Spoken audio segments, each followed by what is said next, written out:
السلام علیکم دوستوں، آج ہم آپ کو بتائیں گے خوفناک ڈریکولا کی کہانی کے واقعے کے بارے میں۔ تو دوستوں، اگر آپ ہمارے چینل پر نئے آئے ہیں تو چینل کو سبسکرائب کریں، ویڈیو پوری دیکھیں، اچھی لگے تو لائک کریں۔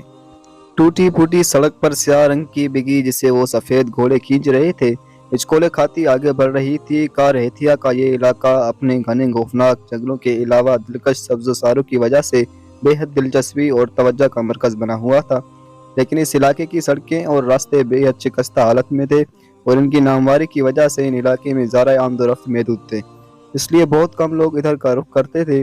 بگی میں بیٹھے ہوئے چاروں مسافروں بے چینی اور اضطراب سے پہلو بدل رہے تھے۔ بگی پتھریلی اور ناہموار سڑک پر بری طرح اچھل رہی تھی اور دھچکے کھا رہی تھی۔ باہر شام کے سائے گہرے ہو رہے تھے۔ اگر ان لوگوں کو راستے کی خرابی اور اپنی تھکن کا علم ہوا تھا تو اس علاقے میں آنے کے بجائے اپنی چھٹیاں آسٹریلیا کے مشہور شہر دیانا میں ہی گزار لیتے، لیکن اب خود کھلی میں سردیاں تھا تو موسموں سے گھبرانا۔ بہرحال یہ سب کچھ کیا دھرا چارلس کا تھا، جس کے اصرار پر ان لوگوں کو یہاں آنا پڑا۔ ان کے بدن کی ہڈیاں بری طرح دکھ رہی تھی اور جوڑ جوڑ میں درد کی ٹیس اٹھ رہی تھی۔ وہ دل ہی دل میں دعائیں مانگ رہے تھے کہ خدایا یہ سفر جلدی ختم ہو تاکہ وہ کچھ دیر آرام کر سکیں اور تازہ دم ہو جائیں۔ وہ دل ہی دل میں چارلس کو بھی کوس رہے تھے کہ جس کی وجہ سے ان کی تفریح کا موڈ غارت ہو گیا تھا۔ باہر تاریکی پھیل رہی تھی اور یہ بات اب بعید از قیاس معلوم ہو رہی تھی۔ اس تاریک راستے کو چبان کو راستہ صاف نظر آ رہا ہوگا۔ چند لمحوں بعد بگی رک گئی اور اندر بیٹھے ہوئے مسافروں کے دلوں کی دھڑکنیں تیز ہو گئیں۔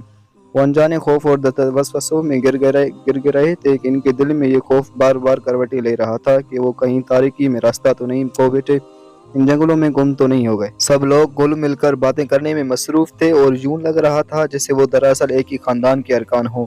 اعلیٰ قسم کے دربینیاں، تمباکو کی مہک اور قہوے کی تیز خوشبو نے مل کر سرائے پر ایک خوابناک ماحول طاری کر دیا تھا۔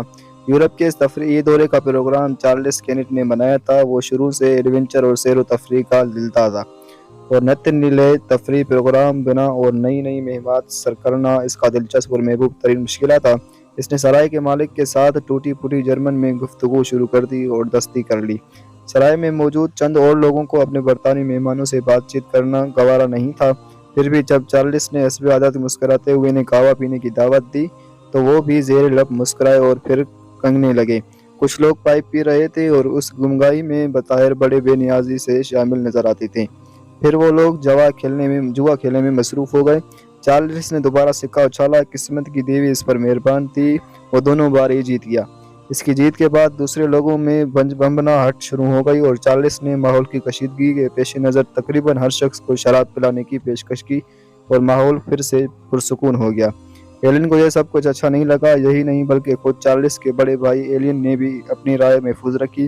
وہ ناگواری سے یہ سب کچھ دیکھتا رہا لیکن کسی قسم کا کوئی تبصرہ نہیں کیا۔ کچھ دیر بعد ماحول کی کشیدگی ختم ہو گئی۔ ایلن مسکراتے ہوئے اپنے بھائی چارلس کا کھیل دیکھنے لگا۔